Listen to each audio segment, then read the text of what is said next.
കോഴിക്കോട്, കണ്ണൂർ ജില്ലകളിലെ 2 റെയിൽവേ സ്റ്റേഷനുകൾ അടച്ചുപൂട്ടാനുള്ള തീരുമാനം പിൻവലിച്ചതായി കേന്ദ്ര റെയിൽവേ മന്ത്രി അശ്വനി വൈഷ്ണവ്. ബി.ജെ.പി. സംസ്ഥാന അധ്യക്ഷൻ രാജീവ് ചന്ദ്രശേഖറിന് അയച്ച കത്തിലാണ് മന്ത്രി ഇക്കാര്യം പറഞ്ഞത്.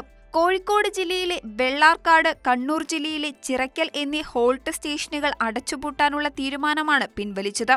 നിരവധി വർഷങ്ങളായി പ്രവർത്തിക്കുന്ന ഈ സ്റ്റേഷനുകളെ ജീവനക്കാർ, തൊഴിലാളികൾ, വിദ്യാർത്ഥികൾ തുടങ്ങി നൂറുകണക്കിന് പേരാണ് ആശ്രയിച്ചിരുന്നത്. സംസ്ഥാനത്തെ റെയിൽവേ ചുമതലയുള്ള മന്ത്രി വി. അബ്ദുറഹിമാനും തീരുമാനം പിൻവലിക്കണമെന്നാവശ്യപ്പെട്ട് കേന്ദ്ര റെയിൽവേ മന്ത്രിക്ക് കത്തെഴുതിയിരുന്നു.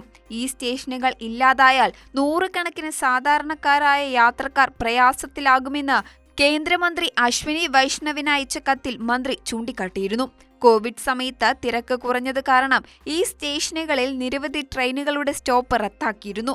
തുടർന്ന് ഈ സ്റ്റേഷനുകളുടെ സ്റ്റോപ്പ് പുനഃസ്ഥാപിപ്പിക്കാത്തതിനാൽ ടിക്കറ്റ് വരുമാനം കുറഞ്ഞു. വരുമാനം കുറഞ്ഞുവെന്ന കാരണം പറഞ്ഞാണ് സ്റ്റേഷനുകൾ അടച്ചുപൂട്ടുന്നത്. ഈ സ്റ്റേഷനുകൾ നിലനിർത്തുകയും ഇവിടെ കൂടുതൽ ട്രെയിനുകൾക്ക് സ്റ്റോപ്പ് അനുവദിക്കുകയുമാണ് വേണ്ടത് എന്ന് മന്ത്രി വി. അബ്ദുറഹിമാൻ കത്തിൽ ആവശ്യപ്പെട്ടിരുന്നു.